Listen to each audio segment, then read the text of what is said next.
In this video, I'm going to walk you through my all-titanium everyday carry for 2024. These are my everyday essentials that I carry on my person or keep in a consistent location for easy access and convenience. Hey pals, welcome back. So we've seen a few trends in tech design over the last couple of years, and one of the latest seems to be devices made using titanium in their construction. This metal has a unique combination of properties, including high strength to weight ratio, corrosion resistance, and even biocompatibility. All sounds great in theory, but this got me wondering whether everyday devices made with this material are actually better. To find out, I decided to replace my everyday carry with equivalent products constructed using titanium. As always, I've left links to everything in the description in case you wanted to check any of them out for yourself. Let's get stuck in. Alright, so kicking things off we have the iPhone 15 Pro. Purely on specs, this is pretty much another iterative upgrade from Apple. There's a couple of new features like the new action button and USB-C, but they're fairly minor and don't really make much of a difference to your day-to-day use. So it's probably not going to feel like much of an improvement if you're currently using a Pro Series 14 or even a 13. It might not be a significant upgrade from last year's model, but for me personally, it's one of the biggest changes I've ever made to my everyday carry. You see, I've been using an iPhone as my main device for the best part of 15 years, and in that time I've always opted for the black or dark grey version, so choosing the 15 Pro in natural titanium represents quite a large shift in my personal taste. I think this colour is stunning and makes the device look really premium. There are other options available, but these are a result of a PVD coating process, and in my opinion just aren't as interesting as the natural titanium finish. Apple made a big point of the reduced weight of titanium compared to materials used in previous models. It is lighter by about 20 grams, but it's not like a device this size is going to contribute to any meaningful level of fatigue, and you really need to be holding both phones at the same time to notice any difference. The rounded off edges are an improvement though, and I really like how this phone feels in the hand. The titanium construction also contributes to improved durability.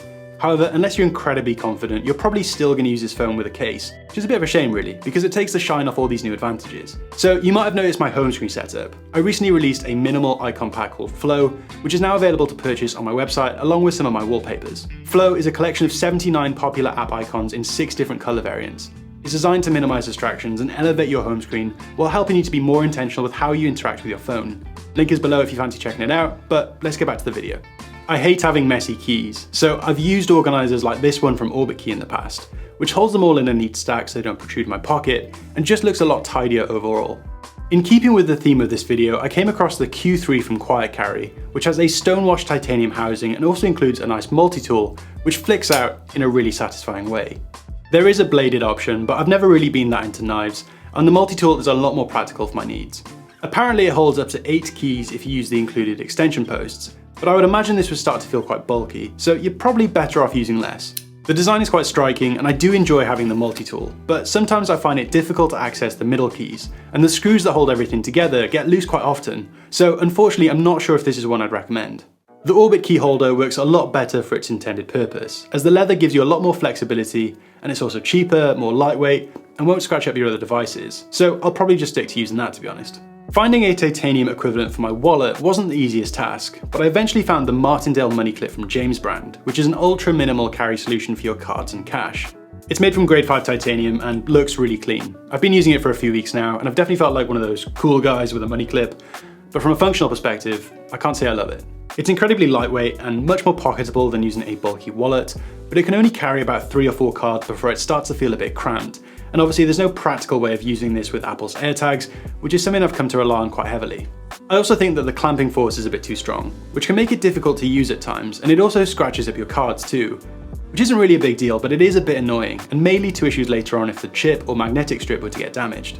Usually I would say something like, I'm sure this will break in over time, but obviously one of titanium's main properties is its low ductility, so it's actually quite unlikely that this will happen. I do like this product a lot, but I'll probably reserve it for occasions when I want to keep my everyday carry a bit more streamlined. Up next we have the Apple Watch Ultra 2. Previously I was using the much more affordable first generation SE to track my exercise and activity trends, but after wearing it to my MMA sessions and taking it to the beach fairly often, it only lasted about 18 months before it stopped working. I wear the Apple Watch as my daily driver, so if I had to fork out for another one, I wanted something a bit more durable that would keep up with my active lifestyle. The Ultra 2 isn't cheap, so this was definitely a big upgrade for me, but I'm hoping it'll be worth the investment. It is a lot bigger than the regular Apple Watch, so this could be a deal breaker if you've got smaller wrists, but I personally don't consider it to be unwieldy or oversized. For example, I wear mine to bed for sleep tracking, and to be honest, I usually just forget that I'm wearing it most of the time. Being made out of titanium means the Ultra series can be lightweight without compromising on strength. And along with its anti-corrosion properties, it's pretty much the perfect material to use for a high-performance activity tracker. I rotate between a few watch bands depending on what I'm doing that day, but most of the time I'm using this titanium link bracelet from Nomad, which pairs with it really nicely. The natural titanium that Apple uses has a slightly warmer tone, so they aren't a perfect colour match, but it's only really noticeable in certain lighting conditions and if you're really looking for it. Titanium has a Mohs hardness rating of 6, which basically just means it's super resistant to other materials. I've noticed that it's actually started to wear down the edge of my MacBook Pro over the last couple of months, which is impressive, but also slightly annoying. Obviously it's great that this band is so durable, but ideally not at the expense of my other devices, so I'll definitely try to be more mindful of this. It does have some improved internals and a brighter screen, but to be honest, the user experience is largely the same as my old SE. I have enjoyed using double tap when my other hand is occupied, but this definitely could have just been added to previous models of the Apple Watch over an update, and not just limited to the latest models. However, I found the battery life and fast charging capabilities to be a massive quality of life improvement. I can get over 2 days of use from 100% battery, and charging it for the 10 to 15 minutes while I'm showering and getting ready in the morning is enough to keep it topped off basically forever, which alone has made it worth the upgrade in my opinion. The titanium build contributes to the Ultra 2's understated design, which I think strikes a really good balance between premium and rugged. I know that it's made for extreme sports and ultra athletes, but I've actually found it to be very versatile, and combining it with different straps and watch faces means I can make it work with a wide range of outfits. During my research for this video, I found out that Ray-Ban has a line of titanium sunglasses. They're really expensive, but I do quite like them, so I recently picked up this pair of round double bridge, which I've really enjoyed wearing. I think sunglasses are going to be much more present in these types of videos as they become more integrated with the tech products we use. I'm really excited by the prospect of smart glasses, and Ray-Ban's recent collaboration with Meta is the start of some really exciting development in this space. For the time being, I'm just sticking with the type that keeps the sun out of your eyes, and these are as good as they get. Super stylish, incredibly lightweight, and also has polarized lenses, which help to reduce glare from reflective surfaces. Using titanium actually makes a lot of sense for something as fragile as sunglasses, and I'm hoping that the improved durability will help to increase their lifespan. I usually keep these in my car for better visibility when I'm driving, but I'm looking forward to taking these on my travels and wearing them a bit more often as we get closer to summer. I frequently have to build things for this channel, so whether I'm putting together a sim racing rig or tinkering with mechanical keyboards, I found myself reaching for a screwdriver way more often recently. So this is the Bitbar 2 from Big Ideas Design. It's got a form factor similar to a pocket knife, but with all the functionality of a full-size driver. This push button mechanism reveals the 8 bits hidden inside the handle, which are magnetically held in place so they won't fall out. There's 2 bit holders at the top of the handle. This one's pretty standard, but there's also a corner slot for when you need to put a bit more force into your rotations, which is a nice addition. It also comes with a 60mm extension post, which helps to access tighter spaces, but it wobbles quite a lot, which is a bit annoying, and I think this could have been executed a bit better. Despite this, it's still a really convenient tool that I've used way more than I thought I would, and the titanium housing allows it to be compact in size while still retaining enough strength to handle tasks requiring higher levels of torque. Even though a lot of my creative process has moved to a digital workflow, I still prefer to write down notes and to-do lists on paper, so I've got this small mechanical pen from Wingback sitting on my desk.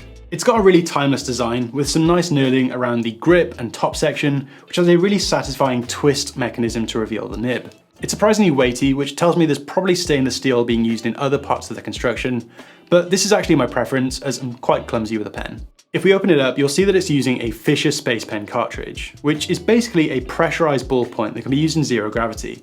I haven't got any plans to go to space anytime soon, but pretty cool nonetheless. Unfortunately, this doesn't come included, but Wingback also sell this matching titanium pen holder, which I think looks really smart and gives you a consistent place to put it for easy access. And there we have it, that's my all titanium everyday carry for 2024. If you're still watching, then you probably enjoyed this video and you should definitely subscribe to see more of my content in future. Either way, thanks for watching. I'll see you in the next one.